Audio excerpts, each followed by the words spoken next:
Saluer basantu nyonso na kombo na Yesu. Tikete kimia pe bolingo na Nzambe. Ezala partage ya ndeko nyonso oyo azolanda biso na nzela ya liteya oyo toza koparler sur le stateur. Je crois to bandaki yango semaine passée. La deuxième séance na biso sur yango oyo toza koparler sur le stateur. Kimia na nkolo ezali kona moko na moko. Notre bon délit, Seigneur Jésus, te péchons merci pour ce temps. Bénis ce temps, que ta grâce nous accompagne. Que ta paix soit le partage. Bénis ce temps pour ta gloire. Glorifie ton nom Jésus à travers cet enseignement. Au nom de Jésus, Amen. Tout dans Matthieu, chapitre 17, verset 24, qui nous a verset 27e. Lorsqu'ils arrivèrent à Capernaum, ceux qui percevaient les deux drachmes s'adressèrent à Pierre et lui dirent: Votre maître ne paye-t-il pas les deux drachmes? Oui, dit-il. Et quand il fit entrer dans la maison, Jésus les prévint et dit: Qu'est ensemble Simon, les rois de la terre, de qui perçoivent-ils des tribus ou des impôts? De leurs fils ou des étrangers? Il lui dit: des étrangers. Et Jésus lui répondit: les fils sont donc exempts. Mais pour ne pas le scandaliser, va à la mer, jette la maison et tire le premier poisson qui viendra, ouvre-lui la bouche et tu trouveras un stateur. Je m'excuse. Pour aller et donne-le l'air pour moi et pour toi. Voilà, que le Seigneur bénisse cette lecture. Toujours parler sur les stateurs. Toujours Jean, chapitre 5, verset 39. Vous sondez les Écritures parce que vous pensez avoir en elles la vie éternelle.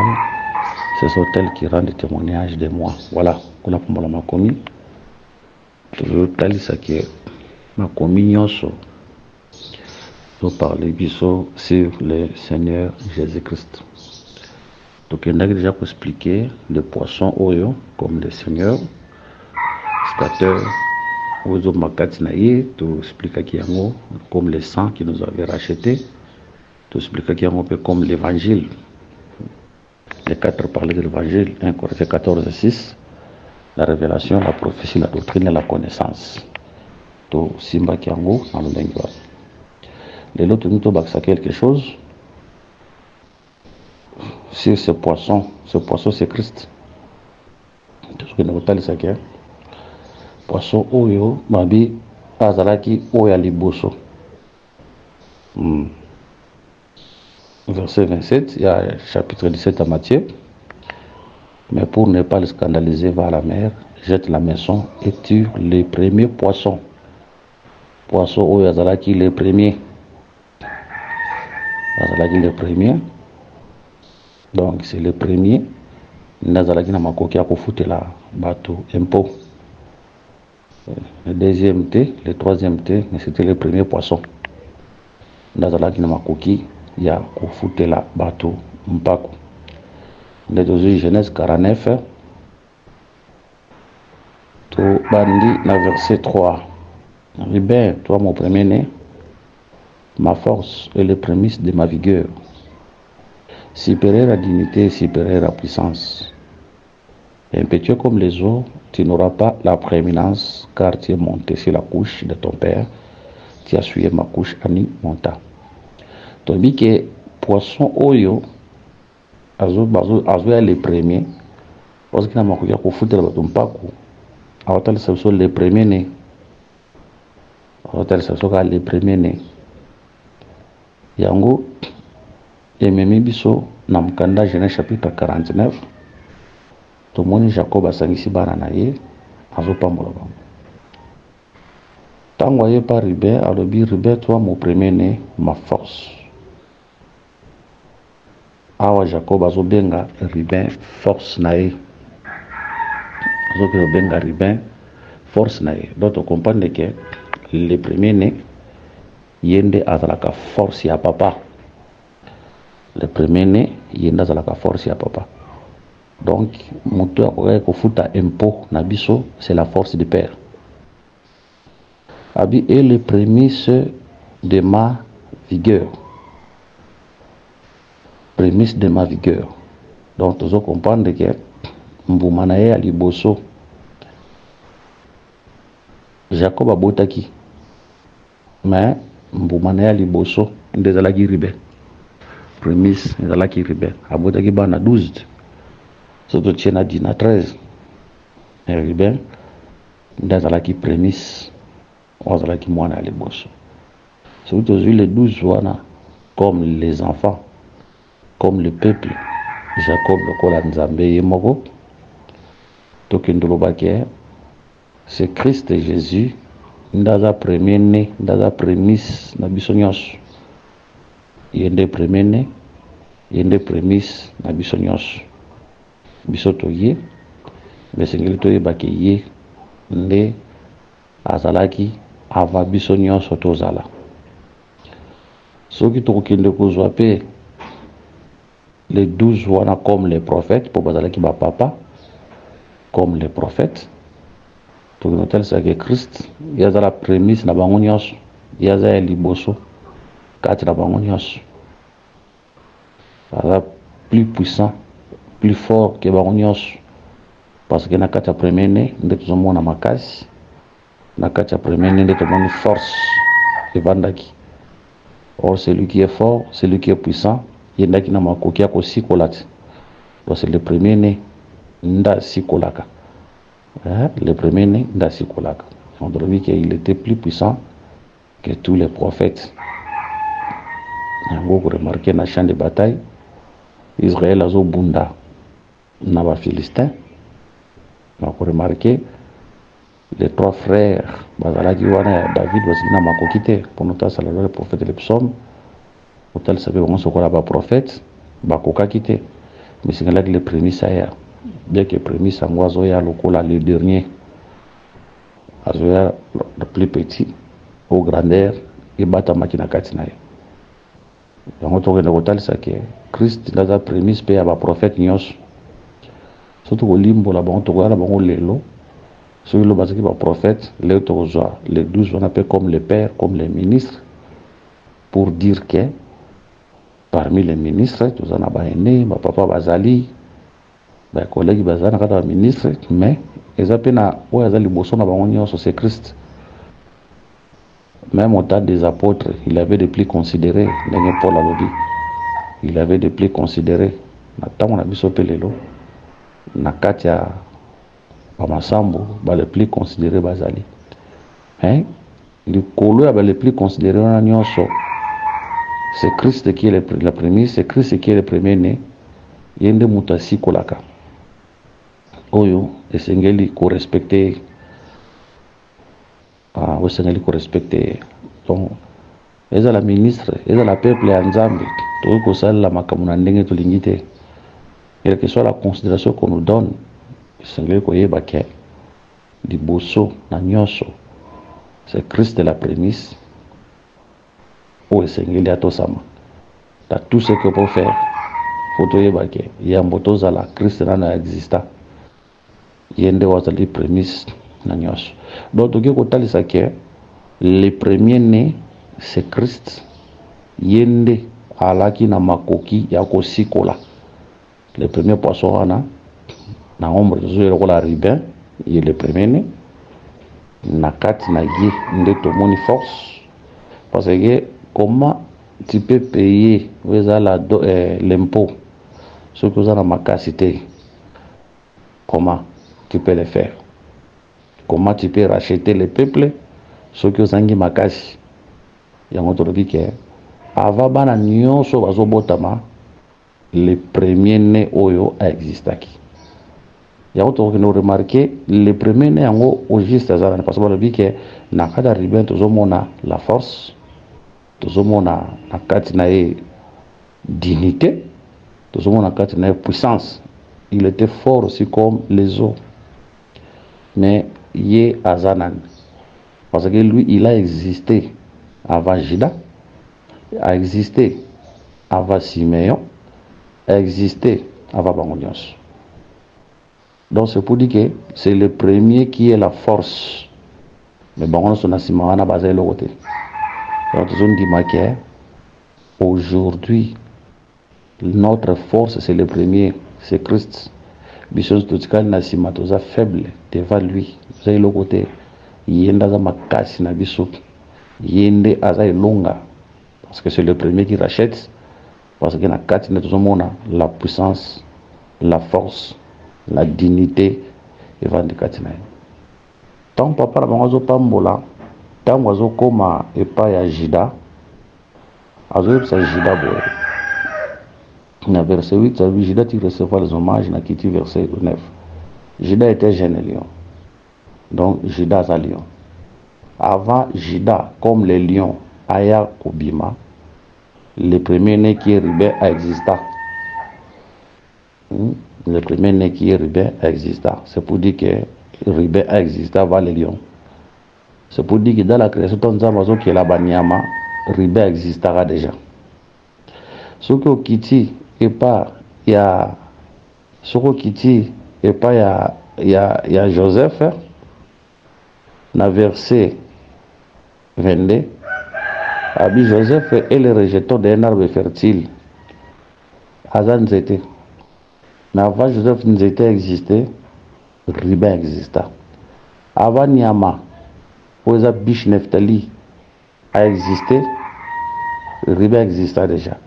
Donc Ribé qui existait déjà avant, na kati na une puissance fandi pour racheter les peuples. Donc lui, c'est le premier né du Père.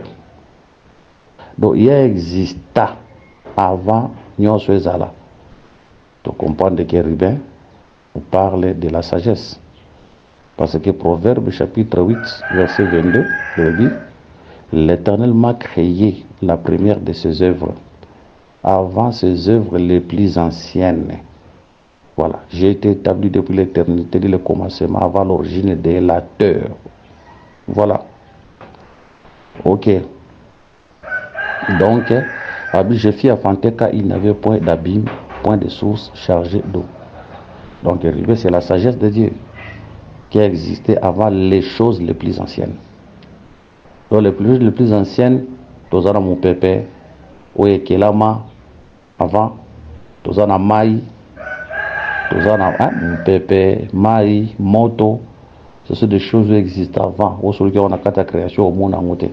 Et ça, il existera déjà avant la création, oye tozana yango. Mais, lui, Ribé, lui, la sagesse de Dieu a existé déjà avant Biloko Aranyoso. C'est-à-dire que la sagesse de Dieu ici, c'est la parole de Dieu. La sagesse de Dieu, c'est la parole de Dieu. Où existe avant la création, avant que Nyon soit là, la sagesse de Dieu existait. Avant la création visible, la création invisible, avant la création des anges, avant la création de tout, la parole de Dieu a existé. Donc le premier né de Dieu, c'est la parole de Dieu. Donc ce premier poisson, c'est la parole de Dieu. Au katinet moni force, au katinet moni puissance, au katinet moni dignité. Yenda zalaki na makoki ya kosikola.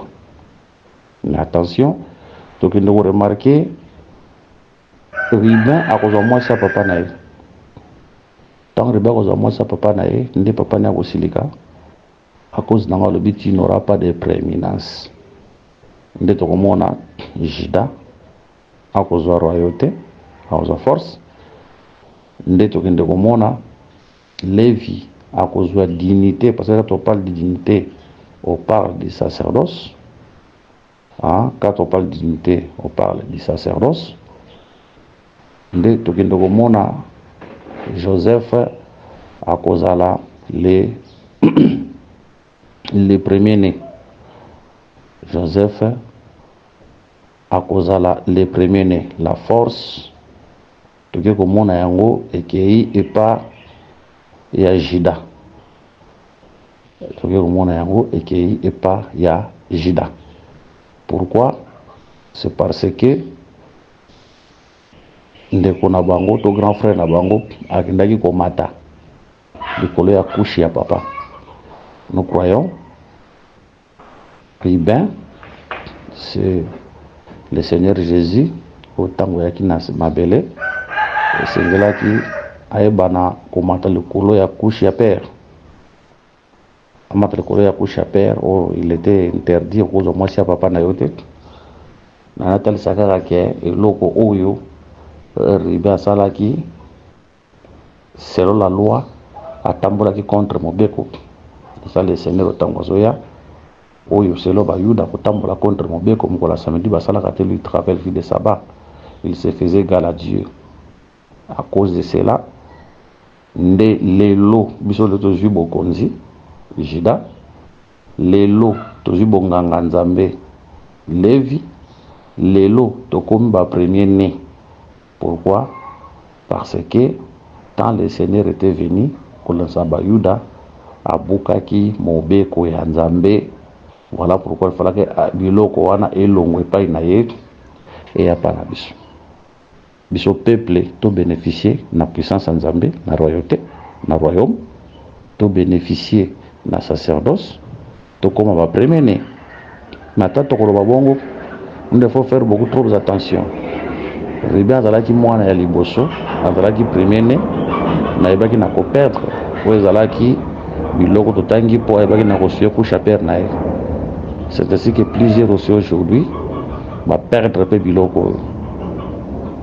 Tozote ane sa mama menguya nzambe na kati nango za la rasute po via les sumo eleki. Mtote nenguya nzambe aotalité ya dignité ezalaka elle susute pote makama bese eleki. Zaba milliers musa côté ate aote na milliers mususu na milliers musa côté ate po ba ebiye. Ozomona penza ba paye mususu na ba quartier ba bwa otinda ba ser na ba basi na ba ke l'église ba ke te pour Joanne legisi. So ka bas basi na so ba ke église Joanne o récupérer bango. Ba benga jo. Musala nzambe ba benga jo dintese sila. Ba benga jo ba Joanne legisi. Awo sasa na ba ser na so église bongo so totindi ba basi na biso ke sasa bango to otinda ba église wa raté. Donc to te ane medinte za la ke so te sila. Voilà pourquoi nous sommes appelés à craindre le Seigneur. Mais de zongi pona kotal sa que le premier poisson ana total c'est ribin, c'est la parole de Dieu.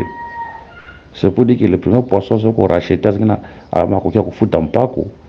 C'est la parole de Dieu o yaki na ezana makoki ya ko futela biso makambu nyonso ezana molimo ezana nzoto. Bazotal sa biso ke mutu moko ko futa de dragme. Total c'est que Jésus n'a Pierre comme les deux peuples, Israël et nous les nations. Oh, Jésus a fait des drachmes, Israël a fait des drachmes. Tolobi, Israël a recamolama par la loi et l'explication. Hein, la loi et la grâce, la lettre et son explication. Bisopé, Église, les nations, Tokangolam par la lettre et son explication. Donc les deux drachmes, oh, ils ont fait un impôt. Il y a Israël, et ça, la lettre, son explication. De même, les deux dragues, ils ont fait un peu explication, tout impôt. Ils ont fait un impôt, il y a Bisso Bicolo, c'est la lettre et l'explication. C'est la prédication de la croix. Donc, et logo est Israël, il logo est Bisso. Et logo est Salina Israël, il logo est Salina Panabisso. Donc, il y a logo moko par la prédication de la croix. Donc, ça, la prédication, Torobikate. Tolobi ke starter wana ezalaki moko mais starter wana ezofuta 4 drachmes.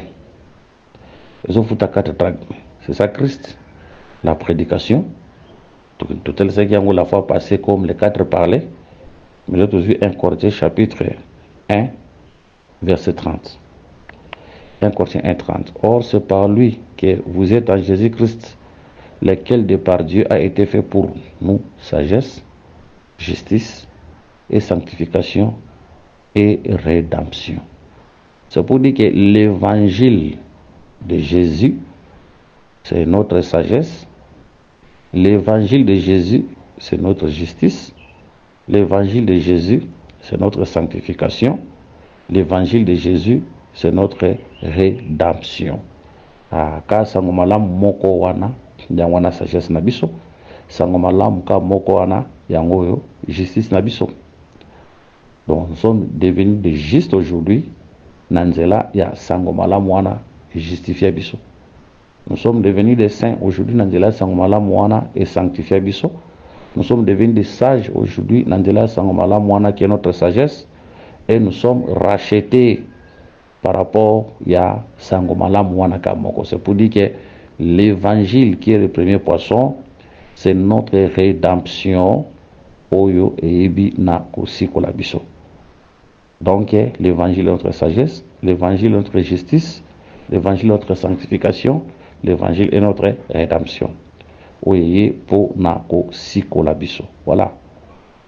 Il y a un autre que le Seigneur a dit pour ne pas les scandaliser, kende lobambisi nakati nae bimisa ou ezali stataire na monoko nae bongo okofuta impôt. Mais tant que bibi bimisa mbisi balobaki te ke bwaka mbisi wana balobaki bongo te mbisi baliaka ye. C'est pour dire que les poissons ou tozolia quand ye wana pas les poissons on se fout le son pas. Le poisson qui est notre nourriture, mais nakati na ye tozomona ko futama ya impôt. Donc tout à que la nourriture, l'évangile, c'est ça notre nourriture. L'évangile ou la nourriture na biso tant tozolia yango ndezo futé la biso ba impôt. C'est pour dire que notre nourriture, c'est notre rédemption.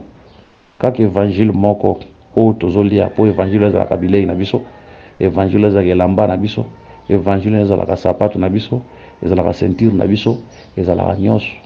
Maintenant lorsque nous mangeons cet évangile, c'est cet évangile là, et to futa banyongo na molimo, et to futa banyongo na nzoto, et zo ko racheter sur le plan spirituel, et peut être le lengi malamu ko bika kati abatu, le lengi malamu pe yako kozala malamu. Donc le lengi malamu ya kozala kati abatu et ça a scandalisé Batouté. C'est pour dire qu'un enfant de Dieu doit être en ordre. Le qu'il a fait passer, vous allez même en ordre dans l'état. Vous allez même en ordre dans l'état. Donc, les poissons qui est la nourriture, et puis ils ont foutu à nous. On a dit que les poissons, on a des poissons pires. Parce que dans l'eau, il y avait des poissons impurs et des poissons impurs. Je crois que ces poissons-là, au pire à pêcher qui Pierre Mouyouda Mutatembe. Je crois que ce poisson-là, c'était un poisson pur. C'était un poisson pur. C'est ça la parole pure. C'est ça l'évangile, la saine doctrine. La parole sans mélange. La parole pure. La parole sans mélange. Oui, si que le son a molimo, peut aussi que le son a nzoto. Le foutre le son a nyongo. C'est plutôt de la guina yango. Il y a molimo. Ils ont ma coquille. Peut se foutre le son a nyongo. Il y a nzoto pour eux. Voilà pourquoi, tous on dit que moi, en Zambie, il faut avoir un ordre dans ma camion chassaraka. Avoir un ordre. Pour tous les cas, moi, ma camion, tout le monde est normalité. Mon thé à Zokamba, le sambo, azana moi, c'est nanda kuma bala ete. Azana moi, c'est nanda kuma bala ete. Après, c'est la dotité. Tam sous tata prédo tapambo après ça te. Mais mon thé. Ya sango malamu avant de la moisi na ndaku bongo abala ite. Mais bano yazo tia na kata église baso bala. Bana o yazo tia. Baso kende ko bala mais ye moté yaza na moisi na ndaku abala ite puis aza ko se soucier pour na yango te. Na habiter modèle wana Bible toujours parce que nous ne devons pas être un sujet de scandale pour na mokili.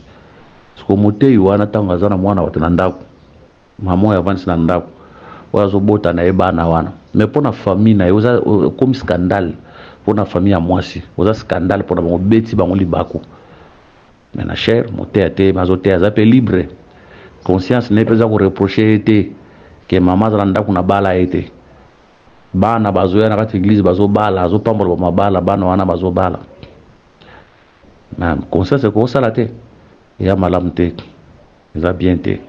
Un scandale na belle famille. Un scandale na belle famille. Donc ils ont malam te. Donc moi na nzambe surtout le modèle na kata Bible to moni yangote. Hein? Tous autres choses là-bas tout est, mais nous prêchons la bonne nouvelle pour dire que vous avez la scandale, te Bible vous avez la scandale, et boy cause la scandale na mokili. Bible boy ko scandaliser batu. Je moi na bato fani na kata nda 8 ans, 10 ans, 12 ans, boboti na ebane belé, aux scandale na belle famille. Moi na nzamba ko za la bongote.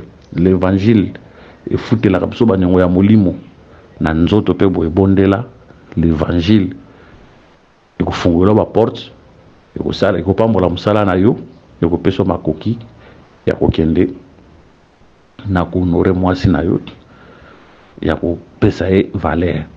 Le Seigneur avait versé le sang pour Abisso. Isaac, il faut appeler sa dot pour avoir moi sinae. Jacob devait travailler pour avoir Basio et Azwakiwan. Bien qu'il n'ait pas la moi simoko, mais tu es bien qu'il n'ait 4, mais il avait travaillé. Donc, bah, il est né, tout le monde a la Bible, bah, patriarche, bah, pesa qui quelque chose pour avoir, vous allez qui basi babalaki. Même le Seigneur a versé qui dot pour nous racheter. Mais modèle ya uzwa mwana ya bato tie na kata ndako uzobotisa ka 8 ans 10 ans eza nzambe te eza malam te. Eza malam te eza scandale na belle famille. Yango wana bato bele bazokufela bana pour makamu ya ndengo wana bila zo bake mutala nyongo ya muntu azana se ya pouvoir na ye. Yana bato bele bazokufela bana akoza makamu ndengo wana. Mais pipi ope mwasi ce qui pose ma capacité na vie de prière, même famille na ebo moi si ba ko moi si pour nous en na bango. Donc nous sommes appelés makamona sala belé to moni yango belé ba to belé ba perdre bana na banda ko libala bana ba kufi pour na nini pour papa zo abala mama te matia mama na ndako azo botisa e conscience les appelle libre l'église zo pambola mabala bana bazo ya zo pambola bango me yo moko cha mo na ndako bala ite. Donc nous sommes appelés à être en ordre, à ne pas scandaliser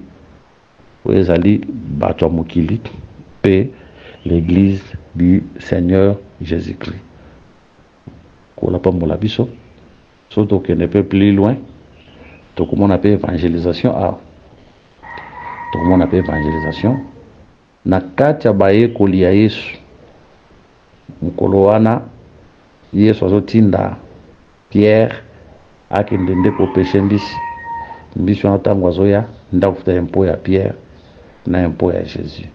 Tozondima ke dans l'évangélisation le Seigneur peut nous donner aussi des frères et des sœurs autant bakoya bakoki pour la charge ya makambo suna kata église. Ezana mbisi mususu ngoye ayena mbongo na kati na ye. Natali saka ke nous devons évangéliser. Tu évangéliser raté pour nous prendre le mbongo. L'évangile za po bokonza likolo etonda. Ba Eli nzambe bayoka sango malam bazonga na ndako bazonga auprès du Père. Mais seulement en évangélisant, Dieu peut aussi nous envoyer des âmes autant que bakoya bako peut s'appeler répondre à msala nzambe na ba domaine msusu. On peut évangéliser un ingénieur autant voyez peut-être vraiment on peut s'occuper de la sonorisation na makamsusu na kata makamanzambe. Donc l'évangélisation est aussi très utile. Nous sommes aussi appelés à évangéliser. En évangélisant, lorsque le peuple de Dieu vient, peuple na ba capacité au nzamba tchekati na ye. Ma capacité nzamba tchekati na ye et kusunga biso. En évangélisant, tu peux évangéliser une sœur.